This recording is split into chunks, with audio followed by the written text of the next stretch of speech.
All right, so today we're diving into Duolingo's Q3 2024 earnings call. Pulling all the insights from the Motley Fool transcript. Yeah, and you know what's really interesting about this one? What's that? They actually had their AI character, Lilly, deliver part of the call. Oh, wow. That's pretty cutting edge. I know, right?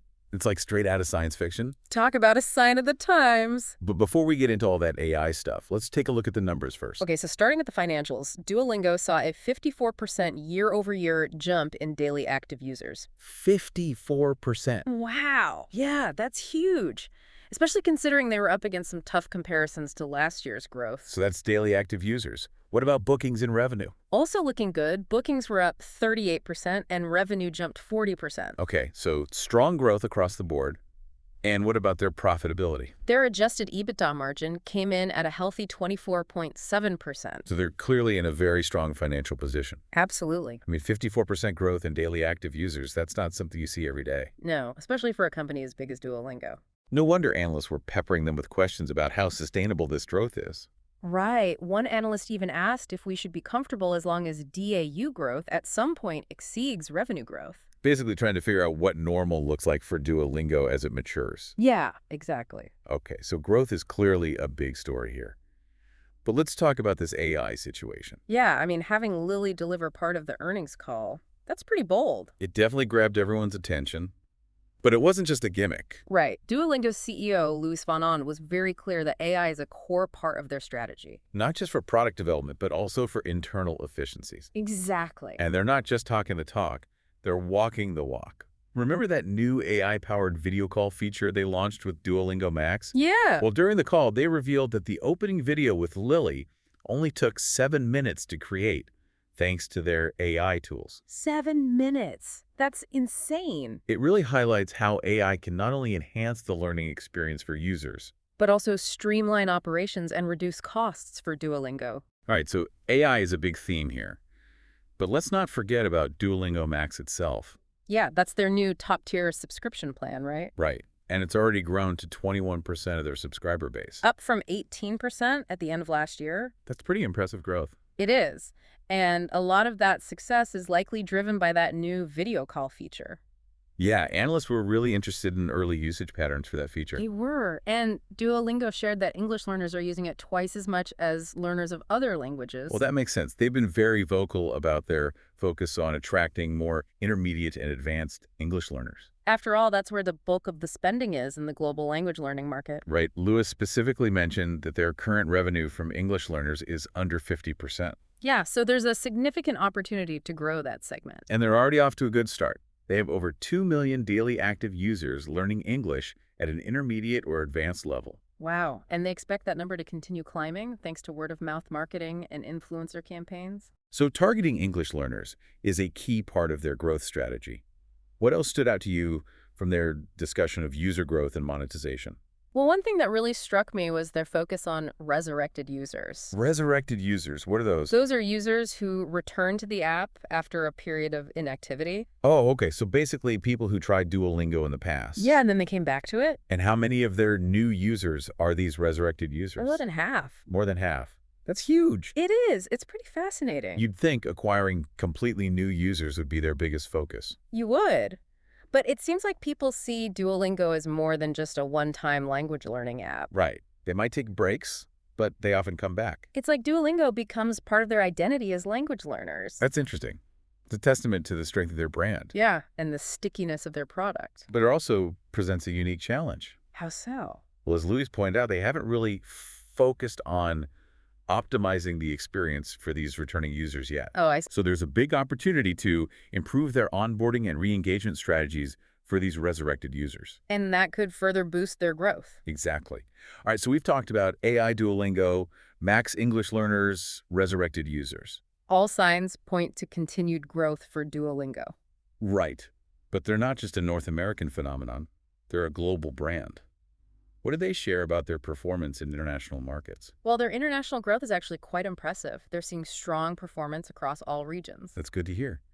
And one analyst specifically asked about Japan. Yeah, where they've seen tremendous success thanks to their country manager strategy. Ah, yes, the country S- manager strategy. Remind me how that works again. Essentially, they hire local experts in key markets to tailor their marketing efforts to specific cultural nuances. Oh, okay, so they're really trying to localize their approach. Exactly. And it's been incredibly effective in Japan.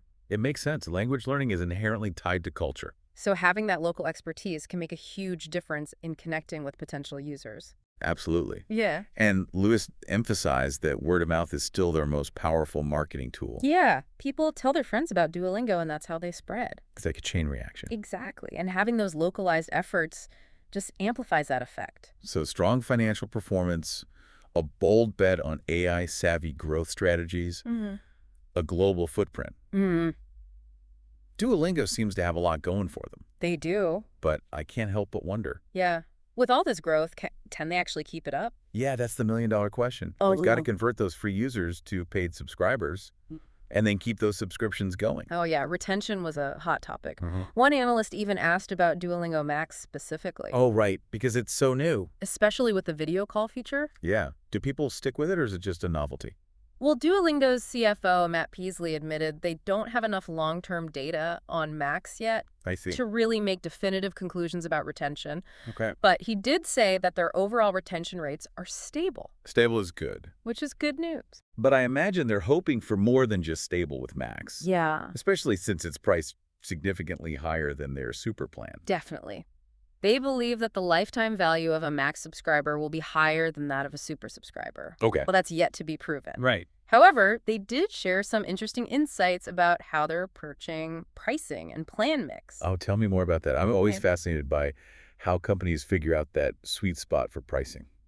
Well, they're constantly running experiments, Hmm? testing different price points and plan configurations.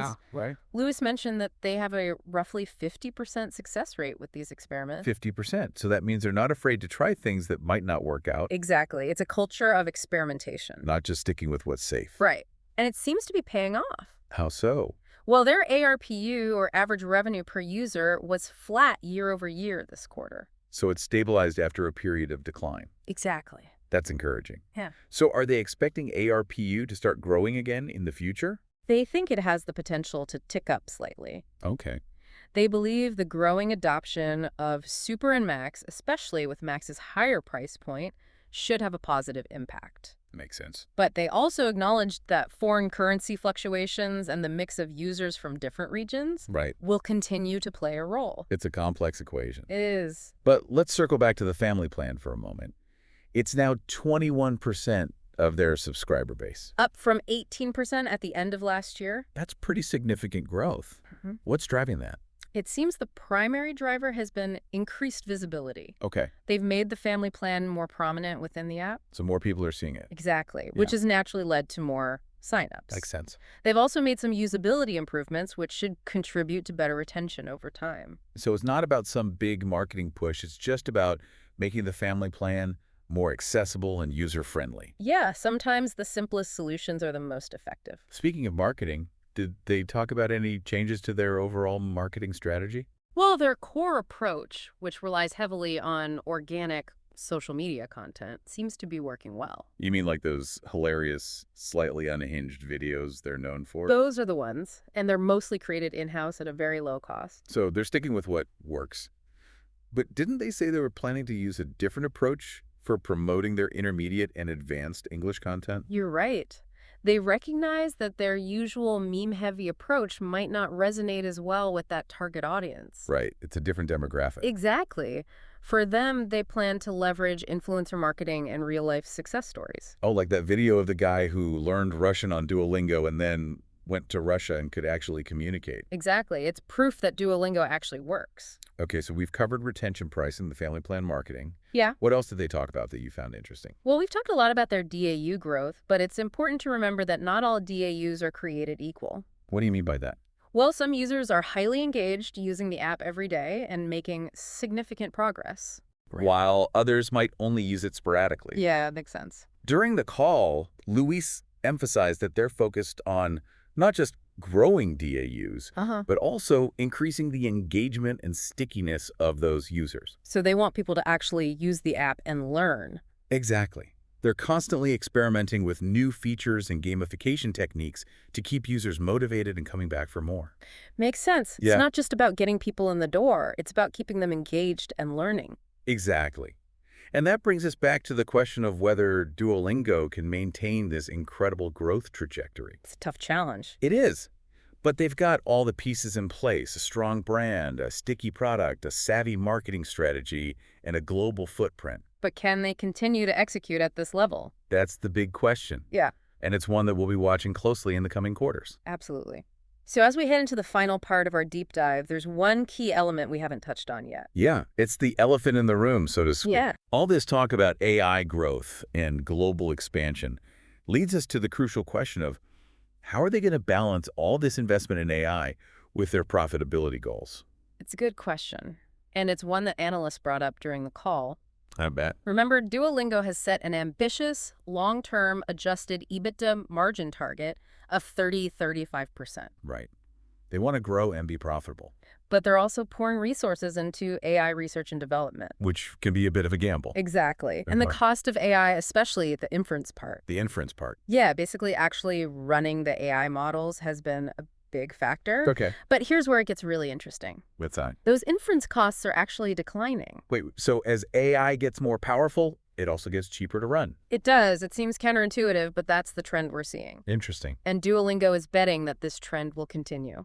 Which would give them more flexibility. Exactly. They could offer more AI-powered features Like video call. at more competitive prices, even in markets with lower purchasing power. So they're playing a long game here. They are investing heavily in AI now, believing that the cost savings down the road will help them achieve both growth and profitability. But it's still a risk. It is a risk.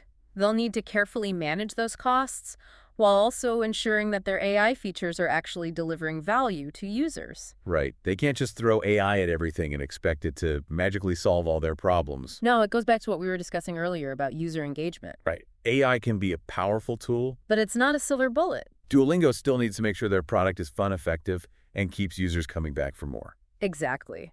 And that's where their understanding of human motivation comes into play. They've figured out how to make language learning engaging By gamifying it. in a way that's both effective and fun. And they're constantly experimenting with new ways to make the learning experience even better. So as we wrap up our deep dive into Duolingo's Q3 2024 earnings call, what's the big takeaway for you? Well, for me, it's their bold bet on AI. It's a big bet. It is. They're not just dipping their toes in the water, they're diving headfirst. And while there are risks involved, their early successes with AI-powered features like video call suggest they might just be onto something truly transformative. Yeah, I agree. It's exciting to see a company like Duolingo pushing the boundaries of what's possible in language learning. It'll be fascinating to see how this AI strategy plays out in the coming quarters. Speaking of the coming quarters, it will be interesting to see how Max performs in Q4 with the holidays coming up. Yeah. Will they offer any special promotions? Will they continue to attract new subscribers at this pace? Good questions. I guess we'll have to wait and see. Tune in to their next earnings call to find out. But one thing's for sure, Duolingo is a company worth watching. They're innovating, they're growing, and they're changing the way the world learns languages. Couldn't have said it better myself. Until next time.